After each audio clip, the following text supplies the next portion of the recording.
Good morning. I'm joined here today by Stuart Braybrook. Hello, Stuart. Hiya. Thanks for coming into the studio to have a chat with me. I wondered if you could just introduce yourself and talk a little bit about what you do in the inclusive employment industry. Sure. So I work for an organisation called ECL, which most people would probably recognise from the big red signs outside their care homes around Colchester. ECL covers the whole of Essex and East Sussex.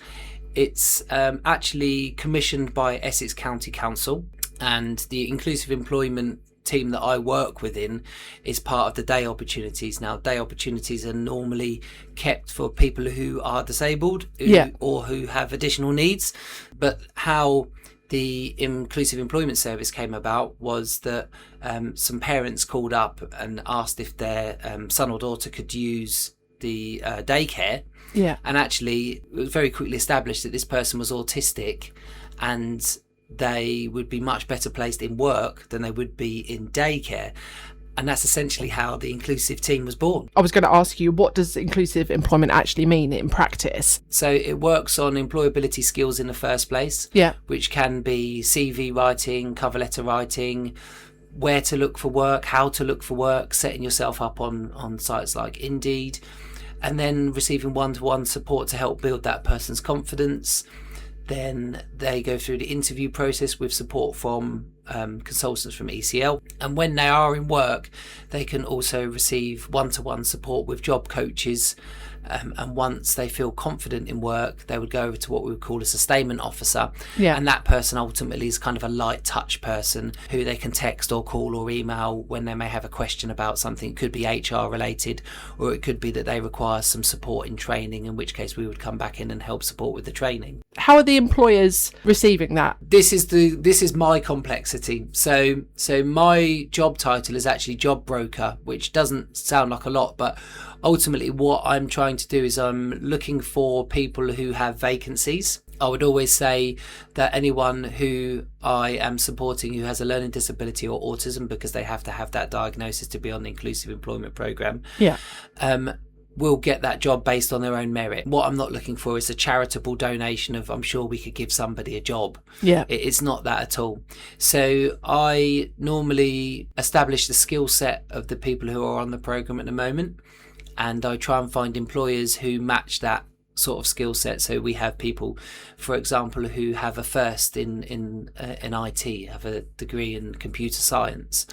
And so I would be looking for tech companies, and I would be reaching out to those tech companies by calling or email, visiting, going to sort of events where they might be in, striking up a conversation, essentially kind of pitching the person that I have and the skills that they have, and then offering the support of the service that ECL provides to employers, as well as providing to we call them customers, I guess some people might call them candidates. It's quite a hard task because while people are much more open to the idea of autism and learning disabilities now, and understanding that there can be some complexities, but it can also be really simple, there is still definitely this element, I think, of when I was younger, the school over the road from my school, for example, was called the Naughty Boy School, because it's where people who didn't fit in mainstream education went. Now, to us, they were considered naughty. And I guess in my generation, that phrase was probably used much more than anyone saying, oh, well, they're receiving additional support because they're autistic or they have a learning disability.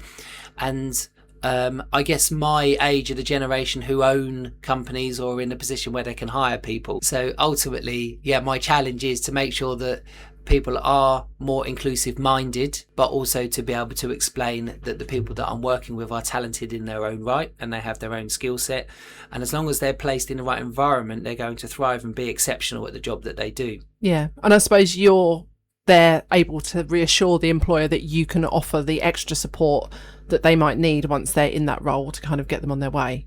Absolutely. And some people would ask to not present any support to an employer because they're absolutely fine. But it gives a safety net, for want of a better phrase, to an employer to know that while they may be new to the idea of working with somebody that may have additional needs, we're not new to that. And we can provide all of that support, and actually it will help develop and grow them and their organisation by bringing in a much more diverse workforce. There's a great story about Gareth Southgate. When he started as England manager, he was absolutely drawn over the coals by the press because they said, why have you got all of these people who know nothing about football around you? And he said, I know about football. What I need to know is what I don't know. Yeah. And people kind of misunderstand what diversity means. Diversity is just thinking differently. You know, it's not about a cultural thing. It's not about a race, a creed thing. It's just about thinking differently. So actually, we can really encourage people that people who are neurodivergent are actually going to bring in a new diverse way of thinking that perhaps other people that you employ can't. So we kind of use that model too, that we're encouraging you to get a lot of new information that perhaps you don't normally have access to. So if anyone wants to get in touch with you or would like to look up your services, do you have a website? Do you have an email address that they can contact you on? Absolutely, yeah. So the website, if you type inclusive employment, I actually think that ECL is the first hit on Google anyway. Excellent. But the website is just ECL, and it also has a referral section on there because anyone can refer from anywhere. So it doesn't just have to be social services. We can have family members, or people can self-refer into the program. And then to get in contact with me, if you're an employer who's looking for training or maybe looking into the world of inclusive employment, or actually just has a need for to fill a vacancy at the moment, then I have a very complicated email address because of my surname. But it's Stuart, Stuart .Braybrook, which is BRAYBROOKE